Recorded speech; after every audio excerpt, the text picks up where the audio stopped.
3 tewas dan 3 pemuda di Kecamatan Papalang, Kabupaten Mamuju, Sulawesi Barat kritis setelah menggelar pesta miras oplosan jenis cap tikus dicampur dengan minuman kemasan. Keluarga korban menangis histeris melihat kerabatnya sudah tidak bernyawa lagi akibat habis minum miras oplosan. Polisi saat ini sudah mendatangi TKP miras oplosan tersebut dan telah melakukan penyelidikan. Polisi kini juga sudah mengamankan sampel miras oplosan yang diminum oleh korban. Polisi masih mengejar pelaku yang membawa miras oplosan yang mengakibatkan 3 orang pemuda tewas akibat sesak nafas setelah menenggak miras oplosan tersebut.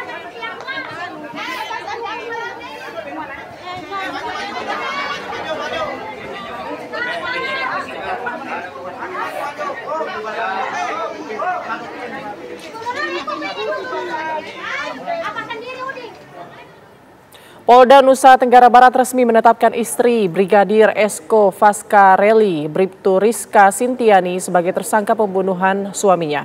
Penetapan tersangka ini dilakukan setelah penyidik Direktorat Kriminal Umum melakukan gelar perkara.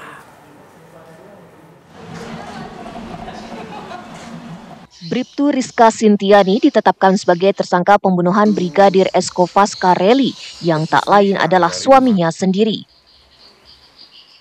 Penetapan status tersangka ini dilakukan setelah Kepolisian Daerah Nusa Tenggara Barat melalui Direktorat Kriminal Umum melakukan gelar perkara bersama Polres Lombok Barat. Bersamaan dengan itu pula, lebih dari 50 saksi juga telah dimintai keterangan oleh penyidik Direktorat Kriminal Umum untuk memperkuat penetapan status tersangka, istri Brigadir Esko, Rizka, yang juga berprofesi sebagai polisi. Penyidik juga melakukan upaya memperkuat alat bukti yang disertakan untuk menjerat Rizka Sintiani, istri korban Brigadir Esko, sehingga dapat menguatkan rangkaian fakta yang logis. Teman-teman dari Polres Lombok Barat yang kemudian mendapatkan asistensi dan backup dari Ditreskrimum masih dalam proses penyidikan. Seperti yang disampaikan Pak Kabid Humas, mohon doa saja rekan-rekan. Ini mereka luar biasa bekerja tanpa henti untuk memastikan supaya alat bukti yang ada itu memiliki nilai dan valid.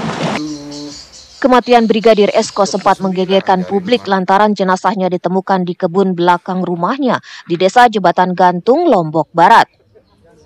Saat ditemukan, kondisi jenazah sudah membusuk dengan leher terikat tali, serta adanya tanda kekerasan di sejumlah bagian tubuh.